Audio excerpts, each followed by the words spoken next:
అదే RTV app వార్తల్ని క్షణాల్లో చదివే అవకాశం ఉంటుంది. ఒక న్యూస్ పేపర్, ఒక టెలివిజన్ ఛానల్ మీ చేతుల్లో ఎప్పుడూ ఉంటాయి. జిల్లా వ్యాప్తంగా విలేకరులపై అక్రమ కేసులు ఎత్తివేయాలని మీడియా మిత్రులు, పాత్రికేయులు చేస్తున్న నిరసన కార్యక్రమానికి సిపిఎంఎల్ మాస్ లైన్ ప్రజాపంద జిల్లా నాయకుడు సిపిఐ పార్టీ వారికి మద్దతుగా తెలియజేస్తూ భారతదేశంలో అనేక చోట్ల విలేకరులపై, మీడియాపై దాడులు చేసి దుర్మార్గంగా హత్య చేసే ప్రయత్నాలు జరుగుతున్నవి. అదేవిధంగా నిన్న నంద్యాలలో జరుగుతున్నటువంటి ఏదైతే అక్రమ కేసులు ఉన్నాయో వాటిని తక్షణమే ఎత్తివేయాలి. రాష్ట్ర వ్యాప్తంగా, దేశవ్యాప్తంగా మీడియాకు స్వేచ్ఛ కలిగించేటట్టు ఉండాల్సిన బాధ్యత ఈ భారత ప్రభుత్వంపై ఉందని చెప్పి సందర్భంగా తెలియజేస్తూ అదేవిధంగా ఈరోజు మీడియాలోకి రావాలంటే చాలామంది సంకోచిస్తున్నారు. ఎందుకంటే ప్రశ్నించే వాళ్ళపై దాడులు చేయడం అనేది దుర్మార్గ చర్య. అక్రమ కేసులు అంటగడుతున్నారు. కానీ ఈ వ్యవస్థను మార్చేది, ఈ వ్యవస్థలో ఒక ఆలోచన తీసుకొచ్చేది మీడియా మాత్రమే. ఇట్లాంటి మీడియాకు స్వేచ్ఛ కలిగించాల్సిన బాధ్యత. సరే, ఆ వైపు ఎక్కడన్నా తప్పులు జరిగితే దాన్ని చట్టపరంగా తీసుకోవచ్చు. కానీ మిగతా నిజాయితీ పనులపై ఇలాంటి ఆరోపణలు, ఇలాంటి కేసులు అనేది సరైనవి కాదని చెప్పి మేము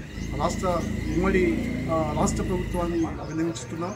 అదేవిధంగా మీడియాకు స్వేచ్ఛ కల్పించాలని చెప్పి మేము కోరుతున్నాము. అదేవిధంగా ఈరోజు ఉన్నటువంటి పరిస్థితిలో చాలా దరిద్రమైన జీవితాన్ని ప్రజలు అనుభవిస్తున్నప్పటికీ మీడియా ఎక్కడో లోతుగా పరిశోధన చేసి ప్రజల కోసం పనిచేస్తున్నటువంటి మీడియాకు స్వేచ్ఛను కల్పించకుండా కొంతమందికి మాత్రమే వాళ్ళకు అనుకూలమై, అంటే ఏ పార్టీని గెలవనీగాక వాళ్ళు ఎక్కడైతే వాళ్ళ అనుకూలంగా ఉంటారో వాళ్ళకి మాత్రమే ఇస్తున్నారు. మిగతా ప్రశ్నించిన వాళ్ళపై అక్రమ కేసులు బనాయించడం అనేది దుర్మార్గ చర్య. దీన్ని తీవ్రంగా సిపిఎంఎల్ మాస్ లైన్ ప్రజాపంద ఖండిస్తుంది.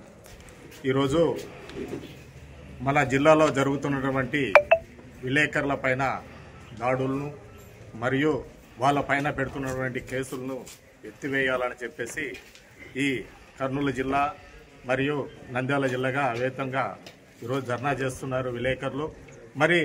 ఎక్కడైనా సమస్యలు జరిగితే ప్రశ్నించే వాళ్ళపైనే కేసులు పెట్టి ఈరోజు చేస్తుంటే అది ఏమాత్రం అది సరికాదు. ఎందుకంటే మీరు చెయ్యరు, సక్రమంగా చేస్తున్న అక్రమాలను కూడా వాళ్ళు బయట పెడుతున్నారని చెప్పేసి వాళ్ళపైన కేసులు పెట్టడం ఏమాత్రం సరికాదని చెప్పేసి నా అభిప్రాయము.